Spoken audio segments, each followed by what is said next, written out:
सच के साथ। नमस्कार, सिटी वाराणसी लाइव में आप सभी का स्वागत है। मैं हूं ममता चौरसिया। आइए नजर डालते हैं आज के हेडलाइंस पर।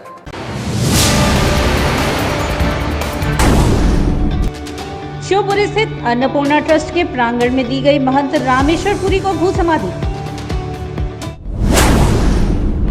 प्रधानमंत्री के 15 जुलाई को प्रस्तावित काशी दौरे के कार्यक्रम स्थलों का प्रमुख सचिव व डीजीपी ने किया मुआयना। लोगों की मूलभूत समस्याओं के समाधान हेतु कैंट विधायक ने लगाया चौपाल।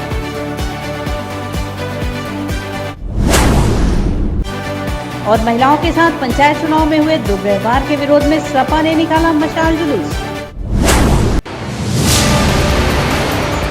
और अब खबरें विस्तार से। पीएम मोदी के 15 जुलाई को वाराणसी आगमन को लेकर प्रमुख सचिव आर.के. तिवारी और डीजीपी मुकुंद गोयल ने पीएम के कार्यक्रम स्थलों का मुआयना किया।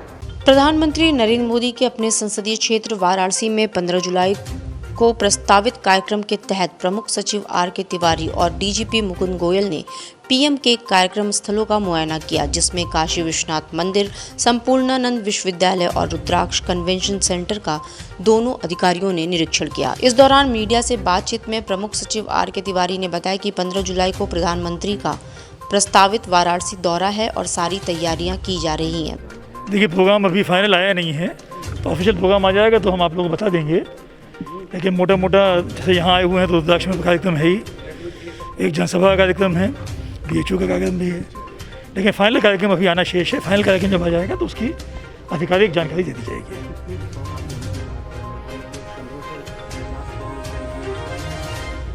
देखिए, जब भी माननीय प्रधानमंत्री जाते हैं तो हर बार बड़ी सौगात ही मिलती है, तो बड़ी सौगात हमेशा इस बार भी मिलेगी।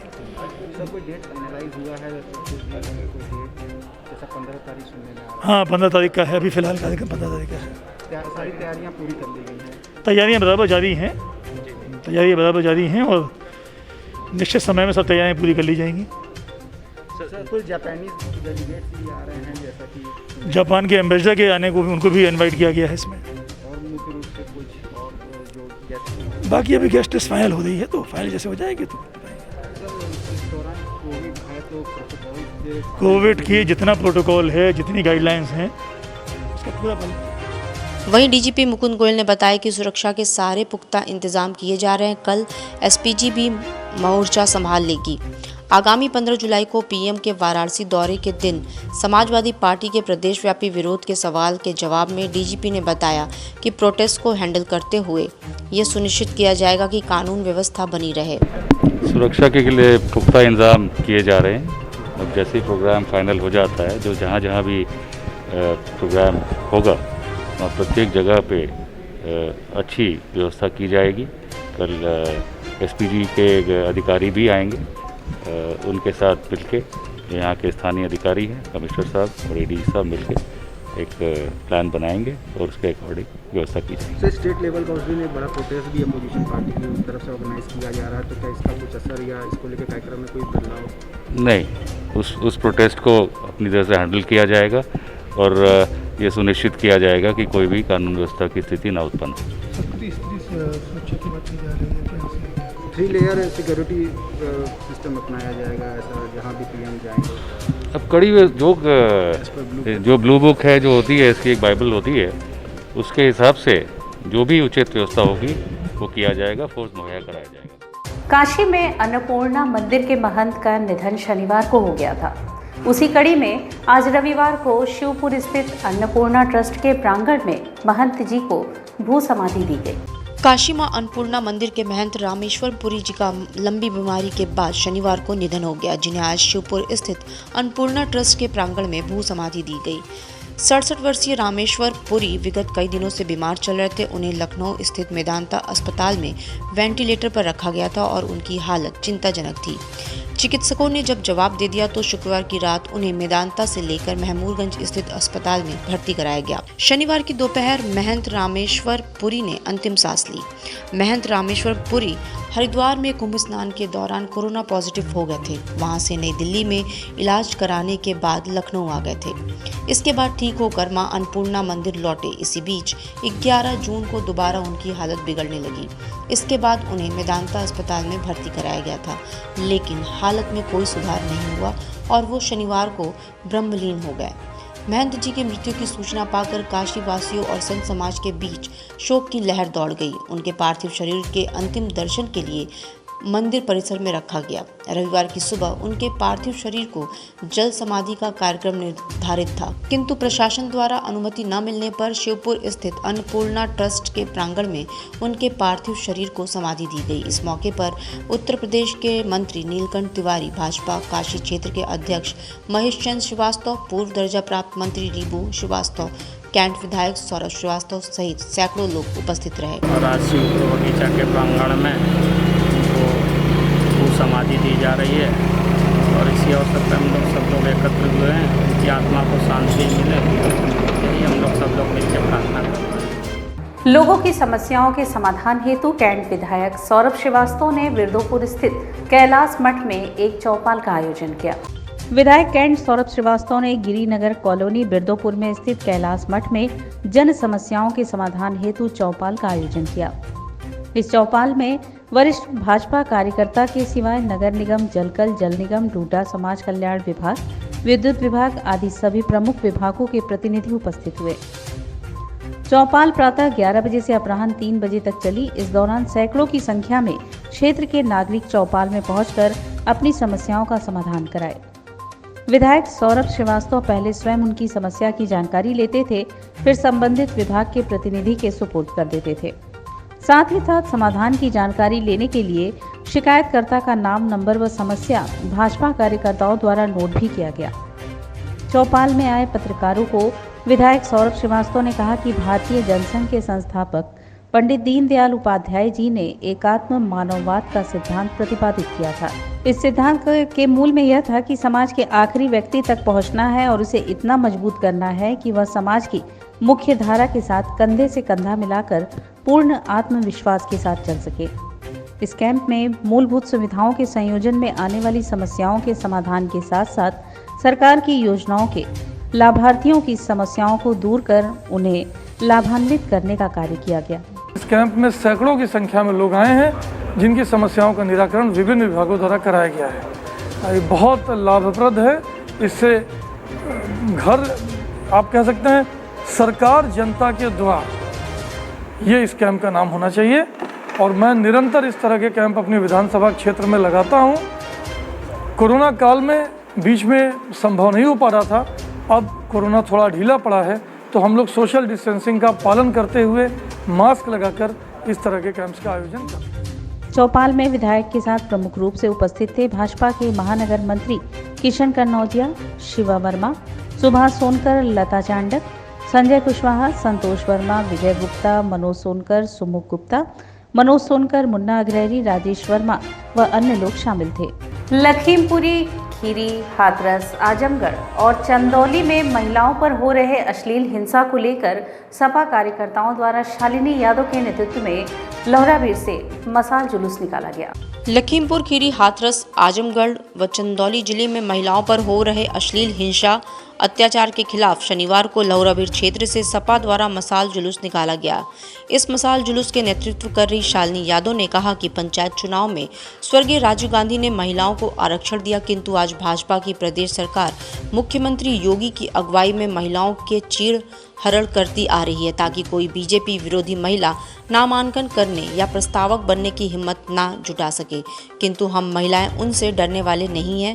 उनके हर जुल्म को सहते हुए उनका विरोध जारी रखेंगे और लोकतंत्र में अपना हिस्सा लेते रहेंगे। इसके पहले आज़ाद पार्क लोहराबीर पर महिलाओं ने इकट्ठा होकर योगी सरकार व पुलिस के खिलाफ जोरदार नारेबाजी की। उसके पश्चात मशाल जुलूस निकालकर नारेबाजी करते हुए आगे बढ़े। उनके हाथों में कुछ चर्चित नारों की तख्तियां भी थी जिस पर चीर हरण हुआ नारी का सवाल, योगी से पहरेदारी, योगी का देखो यमराज, महिलाओं पर अत्याचार आदि नारे लिखे थे। मशाल जुलूस में भारी संख्या में महिलाओं के अलावा सपा जन शामिल थे, जिनमें प्रिया यादव, प्रिया राजपूत, मीरा, उमा यादव, छाया आदि लोग मौजूद थे। हमारी महिला प्रस्तावक हैं, जो प्रत्याशी हैं, उन पर जो अत्याचार हो रहा है वो बड़ी शर्म की बात है। शर्म की इसलिए है कि ये सब कुछ प्रशासन की मौजूदगी में उसकी नाक के नीचे जिला मुख्यालय और तहसील पर हो रहा है। स्वर्गीय राजीव गांधी जी ने हमें ये महिलाओं को पंचायत में आरक्षण दिया था, जिसके चलते वो, ताकि वो असहाय ना रहे और अपने हक की लड़ाई लड़ सके। आज हमें डराने के लिए और हमारी आवाज़ को बंद करने के लिए, ताकि हम कोई भी बीजेपी विरोधी महिला या प्रस्तावक या प्रत्याशी उनके सामने खड़ा ना हो पाए, इस तरीके की घटना को अंजाम दिया जा रहा है। और लेकिन हम ये कहना चाहते हैं आज कि हम सब अखिलेश यादव की सेना है और हम डरने वाले नहीं हैं। लोकतंत्र में अपना हिस्सा हम लेकर के रहेंगे। सिटी वाराणसी लाइव में वक्त चला है एक छोटे से ब्रेक का, मिलते हैं ब्रेक के बाद। वाराणसी लाइव, सच के साथ। गंगा की लहरों से गलियों के छोर तक, जनता के जोर से बाजारों के शोर तक, सर्किट हाउस और पुलिस कमिश्नरेट तक हम करेंगे सबकी बात।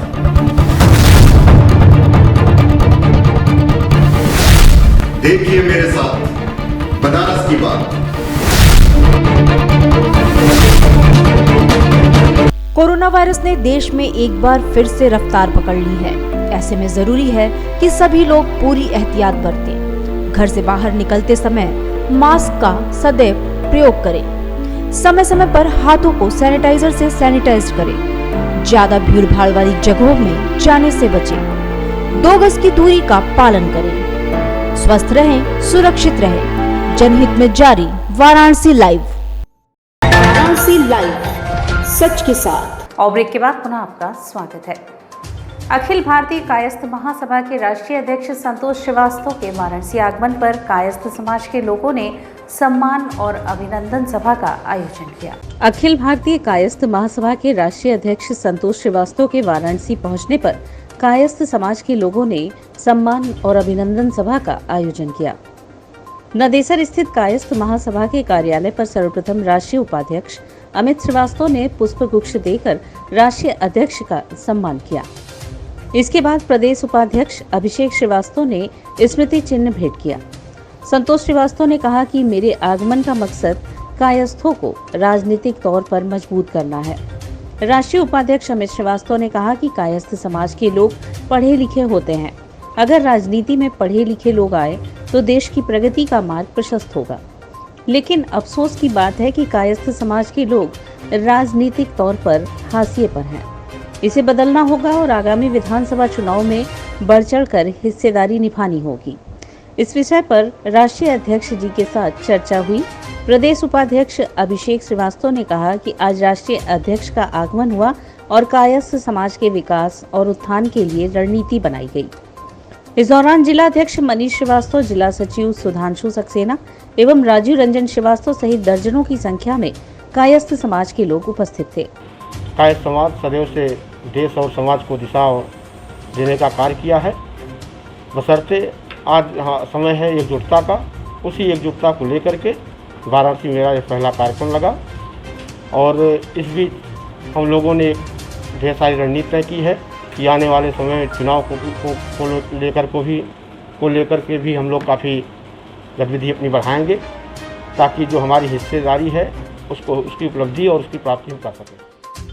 जिला धोबी घाट बचाव समिति महानगर कमेटी द्वारा शिवपुर स्थित रानी पोखरा धोबी घाट पर सरकार की दोहरी नीति के विरोध में एक बैठक की गई। जिला धोबी घाट बचाव समिति महानगर कमेटी द्वारा शिवपुर रानी पोखरी धोबी घाट पर जिला प्रशासन के दोहरी नीति के विरोध में रविवार को एक बैठक का आयोजन किया गया। ज्ञात हो कि जिला धोबी घाट बचाओ एवं नगर निगम वाराणसी के मध्य वर्ष 2014 में MOU और संयुक्त रूप से हस्ताक्षर उपरांत शिवपुर तालाब को शिवपुर धोबी घाट के लिए आवंटित किया गया था, जबकि वर्तमान समय में नगर निगम द्वारा शिवपुर तालाब पर तालाब के सुंदरीकरण का प्रस्ताव माननीय महापौर वाराणसी की देखरेख में किया जा रहा है, जिसका विरोध धोबी समाज बढ़ चढ़कर कर रहा है। महानगर अध्यक्ष राजेश कन्नौजिया ने बैठक में स्पष्ट तौर पर कहा कि यदि प्रशासन हमारे समाज के लोगों का भरण पोषण नहीं कर सकती तो उसे उसका रोजगार छीनने का हक भी नहीं है। समिति के प्रधान सलाहकार राजू कन्नौजिया ने MOU 2014 की याद दिलाते हुए प्रशासन को चेताने का कार्य किया है। यदि हमें गंगा घाट से हटाया गया तो समाज के लोगों के जीवन यापन का दायित्व भी शासन का ही बनता है। नगर निगम द्वारा अगर इस संदर्भ में कोई ठोस कार्रवाई नहीं की गई तो समाज आंदोलन के लिए बाध्य होगा। बैठक में कार्यक्रम का संचालन संतोष कन्नौजिया एवं सरिता ने किया। धन्यवाद ज्ञापन राकेश कन्नौजिया जिला अध्यक्ष चंदौली ने किया। बैठक में मुख्य रूप से संदीप कुमार, सुनील, पप्पू, बबलू, पिंटू आदि लोग मौजूद रहे। चैनल के माध्यम से यही कहना चाहता हूँ, इस आवाज़ को सरकार तक पहुँचाइए कि धोबी समाज के साथ ऐसा अन्याय न हो। अगर सुंदरीकरण होगा तो शिवपुर के धोबी घाट पर कपड़ा कैसे धुलाई होगी, ये धोबी कहाँ जाएंगे, ये विकल्प सरकार हमें बताए या यहाँ के नगर आयुक्त या कमिश्नर बताए। नहीं सुनेगी तो हम दलितों की तरह, हमारा तो आवाज़ जब नहीं सुनते हैं लोग तो हम लोग सड़क पर उतर के लाठी भी खाते हैं, आवाज़ भी बुलंद करते हैं, फिर आंदोलन छेड़ेंगे। हिंदी साहित्य भारती ने अपना 1 वर्ष पूर्ण किया है। वो नवोदित युवा रचनाकारों को प्रोत्साहित करेंगे। हिंदी साहित्य भारती के संयुक्त मंत्री ओम प्रकाश द्विवेदी व प्रदेश मंत्री इंद्रजीत निर्भीक ने रविवार को एक प्रेस वार्ता कर कहा कि साहित्यिक सांस्कृतिक क्षेत्र में अश्लीलता, फूहड़पन से अलग हटकर मानव समाज के विभिन्न क्षेत्रों के श्रेष्ठ लोगों को, हम सब समस्त संसार के लोगों को संगठित करके प्रबुद्ध साहित्यकारों के दिशा निर्देश में नवोदित युवा रचनाकारों की कार्यशाला, गोष्ठियों के माध्यम से अपने मूल उद्देश्यों की पूर्ति के लिए अग्रसर हैं और आगे भी रहेंगे।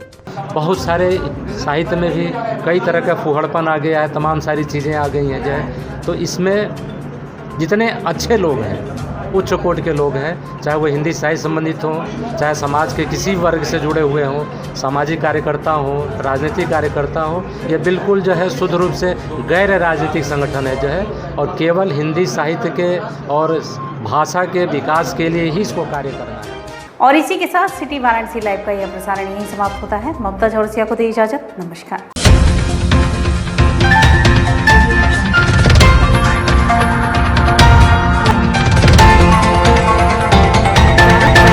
लाइव सच के साथ।